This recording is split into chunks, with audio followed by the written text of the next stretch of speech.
கர்த்தருடைய பரிசுத்த நாமத்துக்கு ஸ்தோத்திரமும் துதியும் கடமும் மகிமையும் எப்போதும் உண்டாகட்டும். இந்த நல்ல 9ஆம் மாதம் 24ஆம் தேதியை காண செய்த தேவாதி தேவனுக்கு கொடான கோடி ஸ்தோத்திரம்.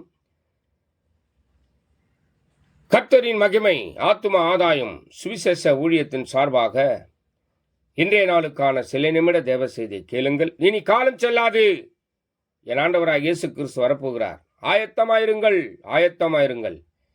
அநேகரை ஆயத்தப்படுத்தி ஆண்டவர் பக்கமாய் திருப்புங்கள். பக்கத்துணையாய் கர்த்தர் எப்போதும் உங்களுடனே கூட இருக்கிறவர் உங்களுக்கு நன்மை செய்வார்.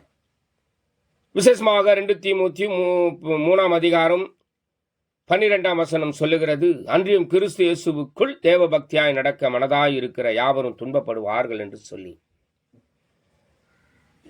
பிரியமான தேவ ஜனமே, தேவனை ஆராதிக்கிற தேவ ஜனமே, இயேசு கிறிஸ்துவின் ரத்தத்தினால் மீட்கப்பட்ட தேவ ஜனமே, ஒரே பிரச்சனை போராட்டம் வருதா?